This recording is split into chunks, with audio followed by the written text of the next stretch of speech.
Hello students, welcome to the online tutorial for Vidyavan Higher Secondary School. Today my topic is class 12 botany, sexual reproduction in flowering plants.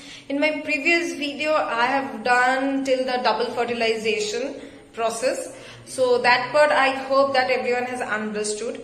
In today's part I will mainly start with pollen pistil interaction, development of endosperm, types of endospermic development. Next is that development of embryo, monocot, dicot. All these things we will learn about it. So let's not waste any more time and let's get started with our chapter. So here we will start with the pollen pistil interaction. So this is the general structure of the female reproductive organ of the flower, that is the you can say the gynoecium. Okay, so pollen pistil interaction is the interaction between the pollen and the pistil. So over here you can see that these are the pollens.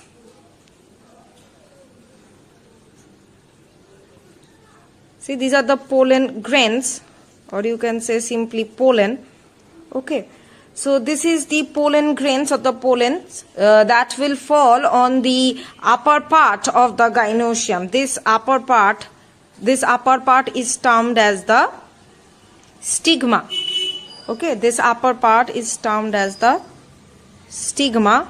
It receives the pollen from the male reproductive part. Okay, this middle stalk-like structure,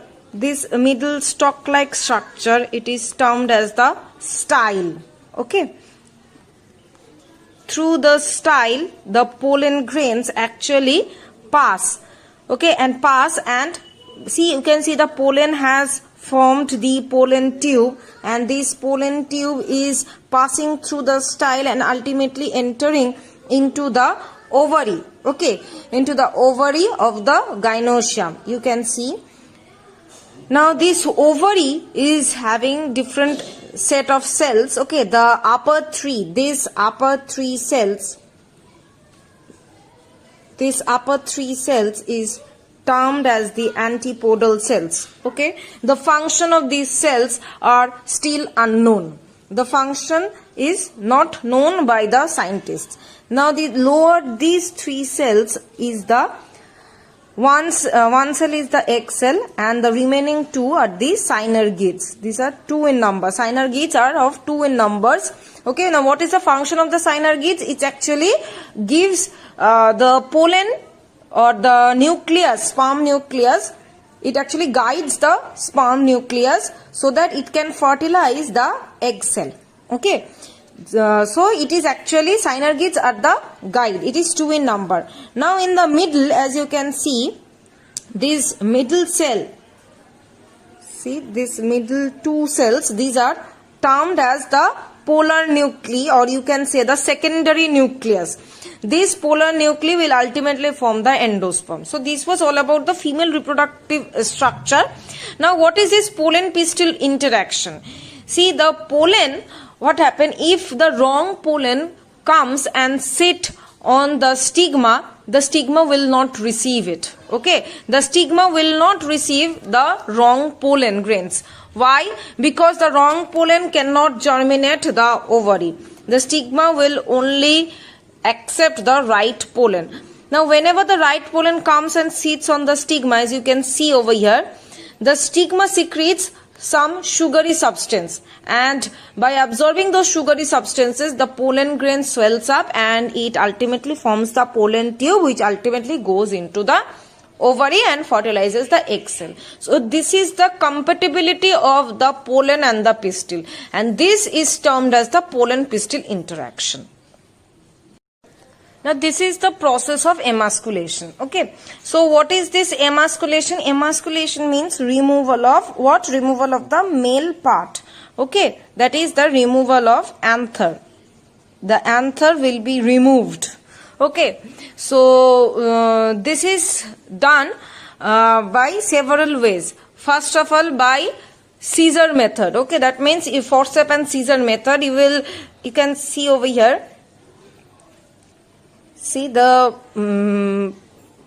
anther is being taken carefully by a forceps, and then it is being cut with the scissor. So this is the forceps and scissor method.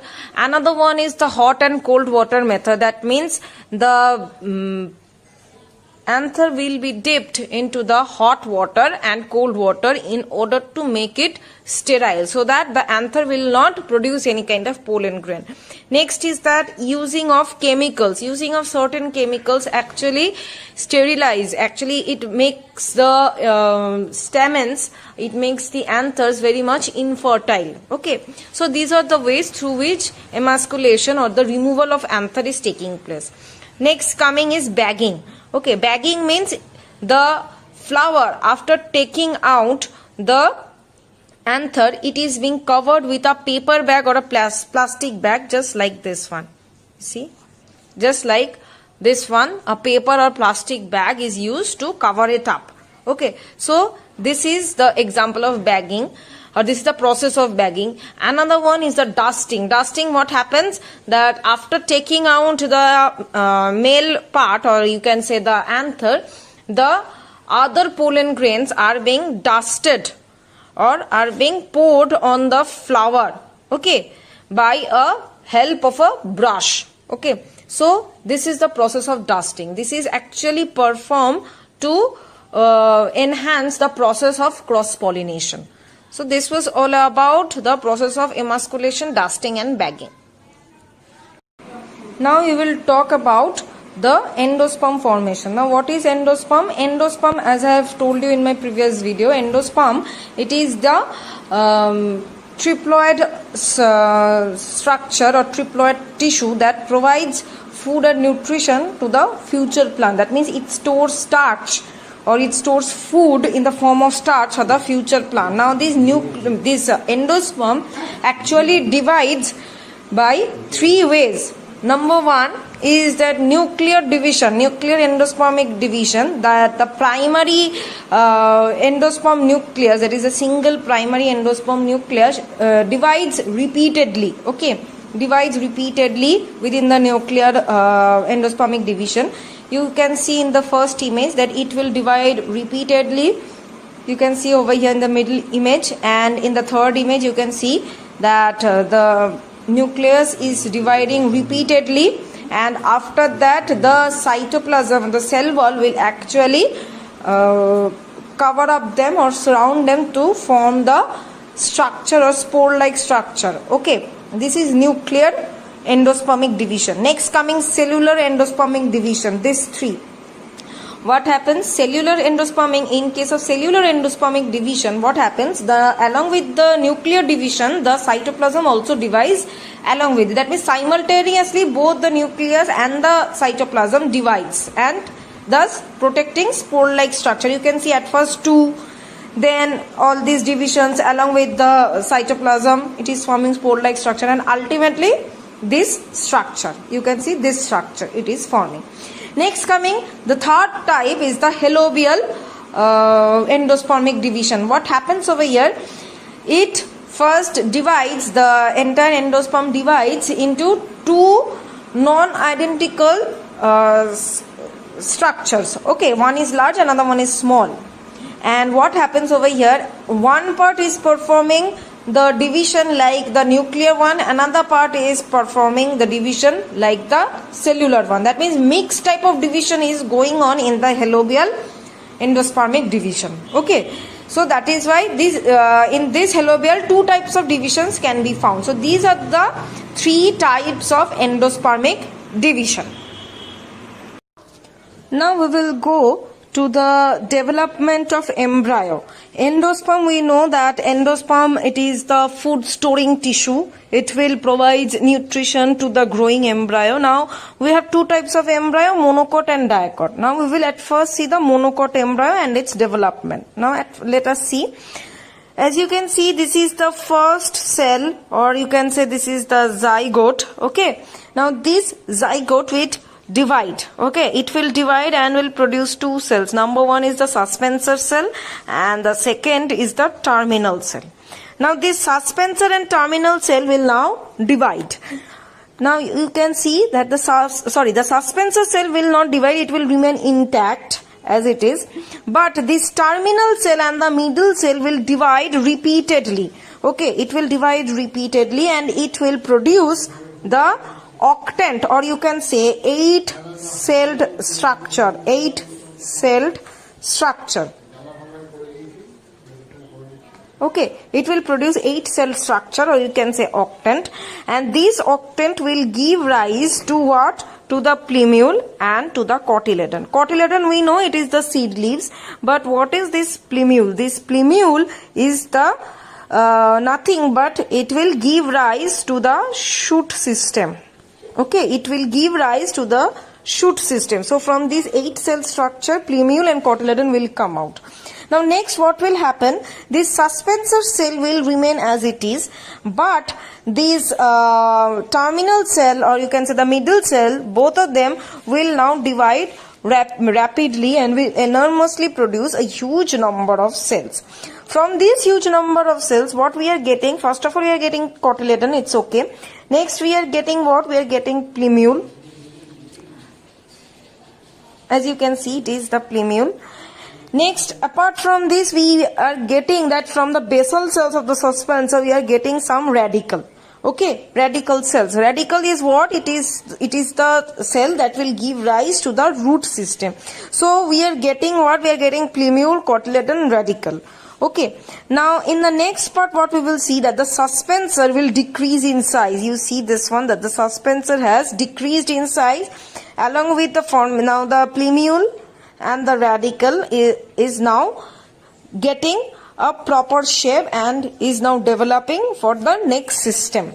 Okay, so now the development of plumule and radicle has taken place. Cotyledon is also taking place, as you can see over here. Okay, now the entire formation of cotyledon, plumule and radicle will be taking place, and thus the development of the monocot embryo has taken place. Okay. Now we will go in brief about the discussion of the development of the dicot embryo. As you can see over here, it is quite like the monocot embryo. The previous part, that means the initial parts, are not that much different from the development of the monocot embryo.